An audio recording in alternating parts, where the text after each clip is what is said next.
오늘의 말씀은 누가복음 7장 36절에서 39절입니다. 한 바리새인이 예수께 자기와 함께 잡수시기를 청하니 이에 바리새인의 집에 들어가 앉으셨을 때에 그 동네에 죄를 지은 한 여자가 있어 예수께서 바리새인의 집에 앉아 계심을 알고 향유 담은 옥합을 가지고 와서 예수의 뒤로 그 발 곁에 서서 울며 눈물로 그 발을 적시고 자기 머리털로 닦고 그 발에 입 맞추고 향유를 부으니 예수를 청한 바리새인이 그것을 보고 마음에 이르되 이 사람이 만일 선지자라면 자기를 만지는 이 여자가 누구며 어떠한 자 곧 죄인인 줄을 알았으리라 하거늘. 구약성경 신명기에는 하나님의 자녀들이 하나님 앞에서 지켜야 할 여러 율법과 규례들이 기록되어 있습니다. 그 많은 율법들 중에 핵심은 이 말씀이라 할 수 있습니다.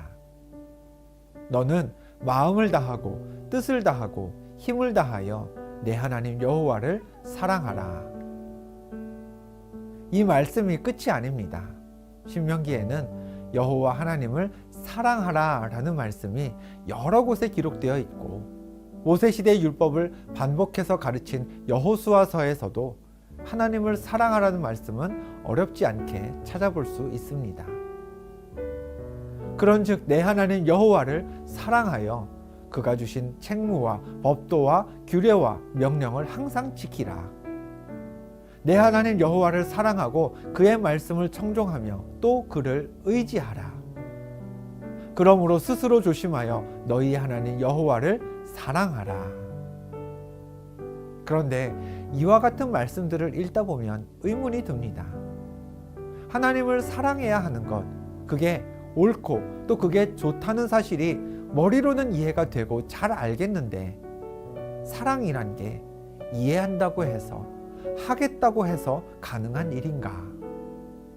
사랑하라고 명하면 사랑할 수 있게 되는 건가 하는 점이죠.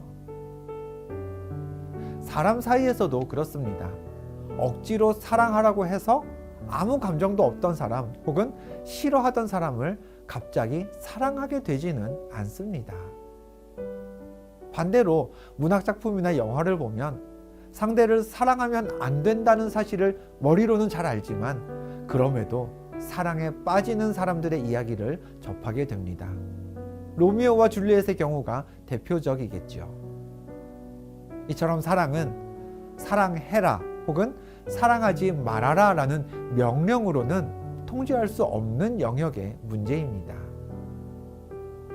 그럼 하나님을 사랑하라 라는 성경의 말씀들을 우리는 어떻게 접근해야 할까요? 여호와를 사랑하라 라는 명령으로 가득 찬 신명기 말씀에는 역시나 참 여러 번 기록되어 있지만 우리가 중요하게 여기지 않고 그냥 넘어가 버리는 표현들이 있습니다. 이런 말씀들입니다. 여호와께서 내 조상들을 사랑하신 고로 그 후손인 너를 택하시고 큰 권능으로 친히 인도하여 애굽에서 나오게 하시며 여호와께서 다만 너희를 사랑하심으로 말미암아 여호와께서 백성을 사랑하시나니 모든 성도가 그의 수중에 있으며 주의 발 아래에 앉아서 주의 말씀을 받는도다. 성경은 우리에게 하나님을 사랑하라 라고만 가르치지 않습니다. 일방적인 사랑만 강요하는 대신 하나님이 우리를 얼마나 사랑하시는지 또한 충분히 우리에게 알려줍니다. 은행 계좌에 잔액이 없는 상황을 떠올려 보죠. 수중에 돈이 뚝 떨어졌습니다. 그런데 누가 나에게 돈을 빌려달라고 합니다. 그럴 때 쉽게 돈을 빌려줄 수 있는 방법 뭐가 있을까요? 이렇게 말하면 됩니다. 내 계좌에 10만 원만 넣어줄래? 그럼 내가 10만 원 빌려줄 수 있어. 성경은 하나님을 사랑하는 게 율법의 기본인 듯이 가르칩니다. 그래서 말씀 앞에 선 우리들이 하나님을 사랑하는 마음이 내 안에 더 커졌으면 좋겠는데 그런데 내가 충분히 하나님을 사랑하고 있는 건지 잘 모르겠다. 더 많이 하나님을 사랑하고 싶은데 그게 잘 안 된다. 이럴 때 우리가 어떻게 하면 될까요? 나를 사랑하시는 하나님에게서 먼저 사랑을 받아서 내 안에 하나님의 사랑을 가득 채운 후에 그 사랑으로, 내 안에 채워진 사랑으로 우리도 하나님을 사랑하는 게 순서입니다. 오늘 본문에는 한 여인이 등장합니다. 여인이 예수님을 만난 건 어느 바리새인이 예수님을 초대했던 식사 자리에서였습니다.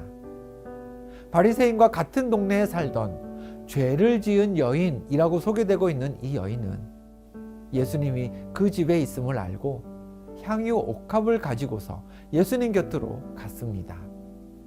그리고 예수님 발 곁에 서서 울며 발에 입을 맞추고 향유를 부었습니다.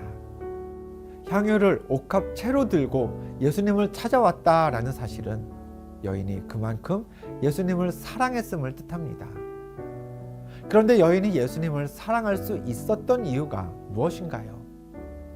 성경에 기록한 대로 여인은 죄를 지은 사람이었습니다. 죄가 있음에도 불구하고 예수님이 자신을 사랑으로 대해 주셨고 예수님께 영접받은 경험이 있었기에 여인은 예수님을 사랑하게 되었던 것이죠. 먼저 예수님의 사랑을 경험했기에 자신이 받은 그 사랑으로 예수님을 사랑했던 것입니다. 부활하신 예수님은 베드로를 만났을 때 이렇게 물으셨습니다. 요한의 아들 시몬아, 네가 나를 사랑하느냐? 오늘 예수님이 나를 만나서 우리에게 이렇게 물으신다면 여러분은 무엇이라고 대답하시겠습니까? 사랑이 없어도 예배는 드릴 수 있습니다. 사랑이 없어도 봉사할 수 있고요. 사랑이 없어도 전도도 할 수 있습니다. 우리가 하나님을 예배한다라는 사실, 교회와 이웃을 열심히 섬긴다라는 점이 항상 내가 하나님을 사랑한다라는 고백하고 일치하는 것은 아닙니다. 사랑 없어도 할 수 있는 일들이기 때문이죠.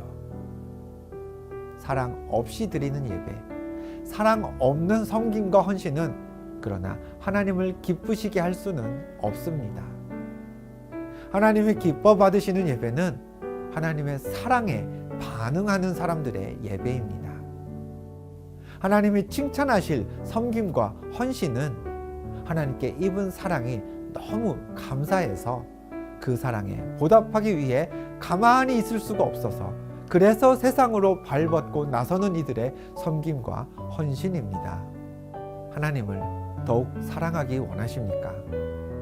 그럼 하나님이 내게 베푸신 사랑을 먼저 우리 안에 채워야 합니다. 내 죄를 사함받은 은혜가 얼마나 큰지, 나를 지금까지 인도하신 하나님의 사랑이 얼마나 놀라운지 그 사랑을 누릴 수 있어야 오늘 본문의 여인처럼 하나님을 사랑할 수 있습니다. 오늘은 이렇게 기도하겠습니다. 하나님, 예수 믿고 구원받아 내가 받은 은혜, 내가 누린 사랑을 깨닫게 하옵소서. 그 은혜와 사랑이 내 안에 가득해서 하나님을 더욱 사랑하며 살게 하옵소서. 가정에서, 일터에서, 또 교회에서 매 순간 나는 은혜로 구원받은 하나님 자녀임을, 나는 하나님의 사랑으로 이 자리에 서 있음을 기억하면서 받은 사랑, 하나님과 세상을 향해 베풀 수 있는 우리 모두가 되기를 주님의 이름으로 축원합니다. 기도하겠습니다.